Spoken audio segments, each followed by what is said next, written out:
Okay, Larry Myers, thank you very much. Ladies and gentlemen, we are set now to go to the main event. This is the Nippon Denso $100,000 Supercross Series main event.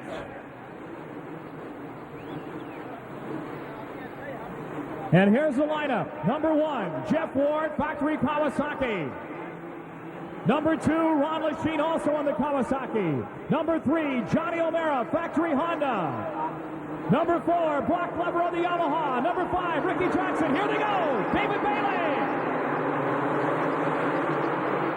It is, let's see, we've got a number 5. It is Johnson in front. Johnson taking the lead. In his second spot, it's Ward. Whoa, Bala! Holland in third.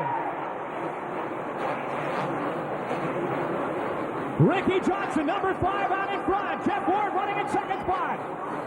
Danny Sorbeck now is going into third. George Holland in fourth. And here comes O'Mara. Ricky Johnson, number 5. He finished second in Anaheim 2 weeks ago, and he's going to win this one tonight. He's determined to win it. And Jeff Ward, who has no point, is running in second. George Holland running in third. O'Mara in fourth. David Bailey trying to move up. And Johnson is opening up the lead. Now in Anaheim 2 weeks ago, he started to get tired after swapping the lead 6 times with Bailey. And Johnson said, that will not happen today. I'm going to win this one. Whoa! He is really flying out there. Number 5, Ricky Johnson. Looks like he has this one under control. In second place is still Ward, but look at David Bailey go. That guy's riding like a man possessed right now. Bailey on the move in third place. Behind him is still the Osho, and the Golden Boy, Brock Glover, starting to get fired up. Ricky Johnson, number 5, holding on to the lead. Ward running in second. They are staying way in front. Now third place is Bailey. Bailey is going to third. O'Mara in fourth. Now in fifth spot is Glover as it shift all around here. Holland is going to sixth. Johnson continuing to lead. But continuing to stalk him is Ward, number 1. You could not find 2 more dissimilar riders in build. Johnson over 6'2". Ward about 5'7". Johnson long and lean. Ward short and stocky. But both in incredible physical shape.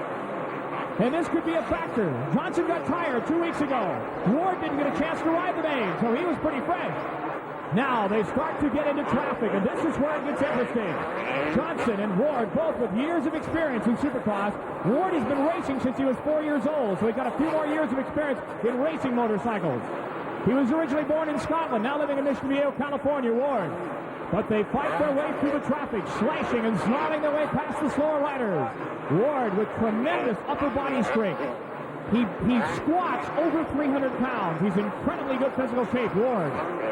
And it's going to take that stamina and strength to hold on to that bucking two-wheel rocket ship and catch Johnson. Because if Johnson wins, he goes into the lead. He's leading the defending champion. The blue flag to slow the other lap rider down and move out of the way on the halfway mark. We've got 10 down and 10 to go, and Ward is slowing appreciably. Jeff Ward is slowing way down. Is he getting tired, or is he having a problem with the bike? Meanwhile, third spot, number 6, David Bailey. All alone in third. And back quite a ways is number 3, Johnny O'Maris, trying to pick up as many points as he can. He's third in the standings going into today's race. Ward continues to stay about 5 seconds behind Johnson. Johnson number 5 in front, number 1, Ward in second. Then 6, way back about 10 seconds is David Bailey. Bailey will hold on to second spot in the standings if he finishes in third, by virtue of the fact that Ward did not pick up any points in Anaheim. Ward will not be in the hunt. So he'll pick up about 22 points, and that's a big chunk. If he is to hope to hold on to that national championship, Supercross championship. You know, Larry, you spoke about fatigue. In a long 20-lap race like this, even though these guys are in shape, they run, they ride every day. Well, how do you think it'll show? How can the fans know that the guys are getting tired? They'll know it by mistakes. They'll start wobbling when they land, and they'll try to sit down more. Oh, and there goes number 5, Johnson. He's down. And Ward is taking over the lead. Oh, what a tough break for Johnson. Oh, and here comes Bailey.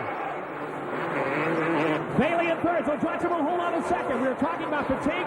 I think that just might have happened. He might have had just a bit of brain fade there for Johnson, and down he went. And Ward has got the lead. Jeff Ward. So second place belongs to Ricky Johnson, but Bailey is now on the move. If they finish in this way, unofficially, I believe we'll have a tie for the lead for the overall. So Bailey is going to try to put Johnson away and take over the points lead. And Johnson is wobbling a little bit. I think, is still a little groggy from that get-off. That was a hard third-gear get-off. And he is wobbling a little bit, and Bailey knows it. He's running his back tire over the finish line jump. Bailey trying to put Johnson away. The battle between 5 and 6 for the overall lead. Johnson reeling. He's rocking, and here's Bailey in the lead. And Johnson comes back, and Bailey takes over second. What a battle. Bailey has gone back in front.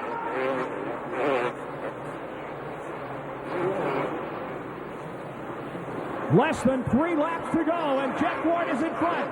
But David Bailey, by passing Johnson, has taken over the lead in the $100,000 Nippon Enzo Series. The white flag out, and Jeff Ward is about 60 seconds away from 25 big points. And here it is, ladies and gentlemen, number 1, Team Kawasaki, Jeff Ward.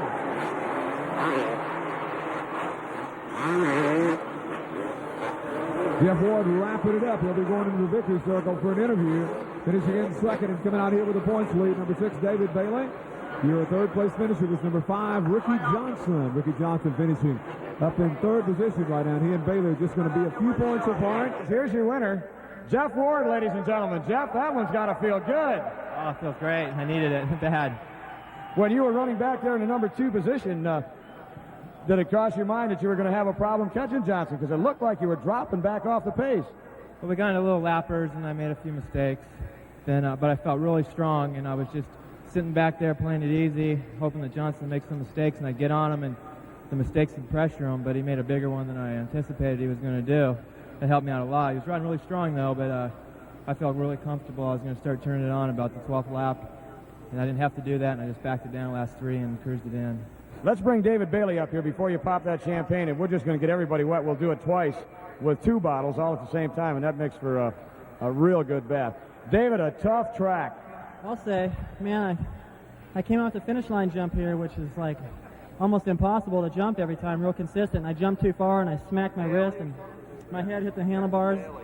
And I just couldn't get a couple of laps clicking, and once I overcame that, I could make up a little bit of ground, but they were already gone, and for me to just ride about the same as they were was tough enough, much less try to catch them. And I don't know what happened to Rick there, but I saw him, and I was so tired it's hard to even take advantage of it, you know. And finally he looked like he was pretty pooped, and God, there's no way to catch Jeff. The last lap, though, he was going through these whoop-de-doos. He kind of turned around and took a glance like, well, see, I got pretty much room here. I won't have to go very fast. I was just like going, oh, God, I wish there was something I could do, you know. He's just going poking along there, but he must have rode really good. I could see him from a few seconds back. And both you and Jeff subscribe to the same theory when it comes to racing tracks like this particularly, and that's consistency. Definitely. You know, Jeff, unfortunately, you know, for him, he didn't finish that first race at Anaheim because of some problems, but almost this is like a first place for me, so I think I'll still be leading the standings, and it should be pretty good. All right, here we go, the main events. The Rainier Beer main event, 20 laps through the mud, the blood, the beer. 20 laps, and one rider will be crowned the 1986 Rainier Supercross winner. And here we go. Is it going to be Ward? Is it going to be Bailey? Is it going to be Johnson? Well, they are set to go. You see the giant screen up there looking down and watching them rock back and forth. Number 6, Bailey. Number 2, Lachine. Number 20, Ricky Ryan. And there they pull back, and here we are set to go for the main. 20 laps.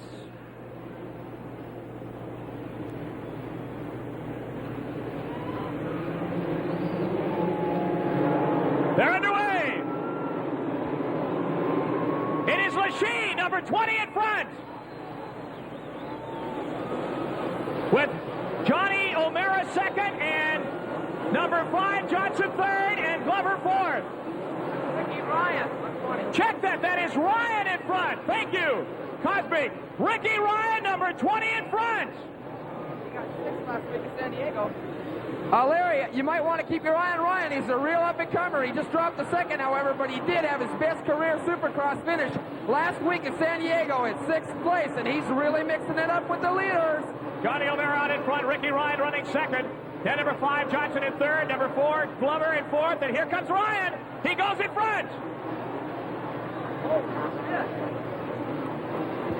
Ricky Ryan, Randy Mamola's rider, says, I'm going to go for it. And Mamola is cheering him on. Johnson has gone to second. O'Mara third. Glover fourth. Then Bowen fifth. And Ward sixth.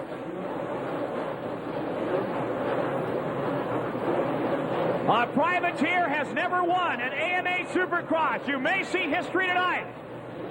19 laps to go, and Ricky Ryan is in control at this point. Cosby. And looks like Ward's putting some heavy moves on Bowen, and he goes past Bowen and almost Glover in one fell swoop. In fact, he does, Larry. So Ward moves into 4th place right now. And Glover takes it back and relegates Ward to 5th. It is Ricky Ryan in front, Ricky Johnson second, Johnny O third, Glover 4th, Ward 5th, Bones 6th, and then David Bailey in 7th.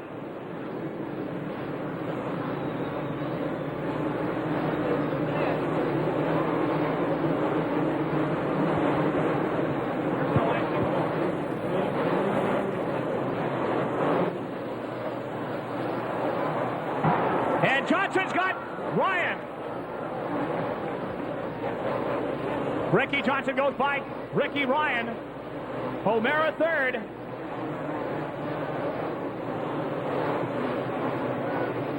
But a lot can happen. We are in lap 3 of a 20-lap main event. Ricky Ryan holding on to third spot on the Kawasaki.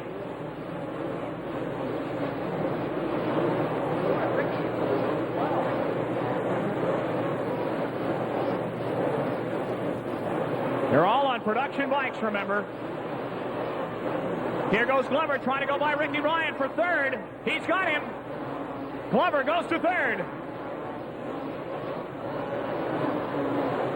Here's the lineup now. It is Ricky Johnson in front, Johnny O in second, then Brock Glover in third, then Jeff Ward in fourth, and David Bailey fifth. Johnny's catching up to him. Larry, it looks like Johnny O'Mara is getting back on the gas, and he is moving in slightly on your leader, Ricky Johnson. Johnson, number 5 in front. O'Mara, second, number 3. Then Glover, number 4 in third. Number 1, Ward in fourth. And David Bailey, number 6 in fifth spot. And look at this. Johnson is about to lap Ron Lachine. And O'Mara, or rather Ward, goes by Glover. And Ward is going to third. Jeff Ward, how close is he now to O'Mara? Well, just 2 turns before, Larry, he was only a second, and right now it looks to be only 5 bike lanes. So let's keep our eyes glued on that battle for second. They go over the Castro Canyon. It's still O'Mara, number 3, holding on a second, and Ward is reeling him in. They come up to the Honda Himalayas, and Ward trying to go by. O'Mara down, chips and stays in front of him. I don't know how long he can do it, though, Cosmic. I don't know either, and they're both in great shape, but Ward really needs those points to make up for that broken throttle cable in Anaheim. Ricky Johnson in front, number 5, with the battle is for second spot between O'Mara and Ward. We're in lap number 14 of a 20-lap Rainier Main. Ward goes to the inside. He's got second. And Ward passes in the tunnel. And now Jeff Ward has got to reel in Johnson. Johnson with an almost insurmountable lead. He is just not taking any chances at all, but riding very consistently and keeping that lead, keeping a very strong lead over Ward. Now Ward is in second, number 1. The final lap, and here's Ricky Johnson going for the gold. And here it is, ladies and gentlemen, winning round 5 of the Nippon Edzo Series, Ricky Johnson, Team Honda.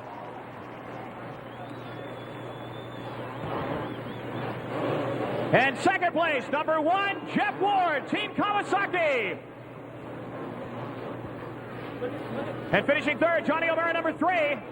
And look at this, Bailey barely holds on to fourth as Glover pushes him. Glover finishing in fifth spot.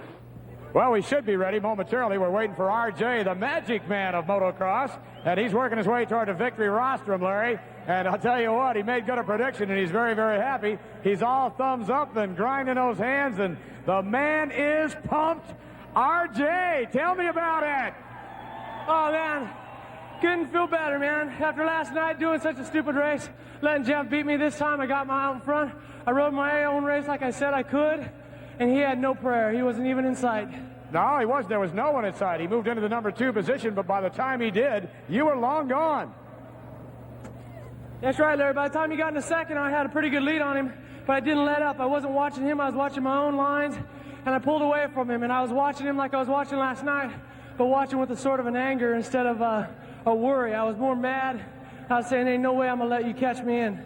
He didn't. It's got to be tough. You know, with a lead that size, you're way out in front. It's got to be tough to not let up just a little bit.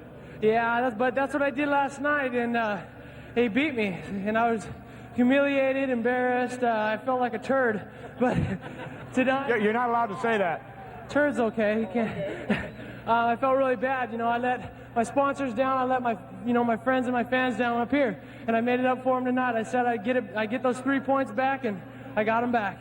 Rick, we have to go back a number of years, and I'm talking about the days when Bob Hanna dominated Supercross, to find anything like what you've been doing. We've had 5 rounds run, and you have just virtually annihilated the competition in every race, although you've not won every one. Right.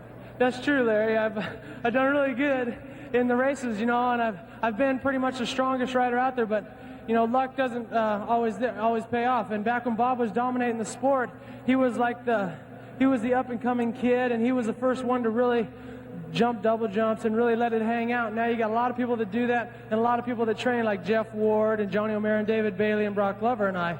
And so it's any man's race any given weekend, but it was my night tonight.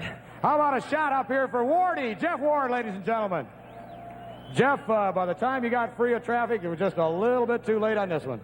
Yeah, I didn't get a good start, and I was kind of banging around back there bowling and just having a lot of problems. Wasn't riding smooth at all. And then maybe lap 7 or 8, when I got up to Johnny, I caught my foot in a hole and it cramped the back of my thigh, and I just couldn't get my leg out in the turn. So kept it locking up, and I couldn't get it back out straight. So I really really was hurting. I was just riding around. I just felt terrible. We couldn't really understand because it looked like in the first part of the race, of course, you had all that traffic and you needed to get through that. And then when you were free, most of them, you weren't charging. You weren't riding so aggressive, but late in the race, all of a sudden it was like someone threw a switch.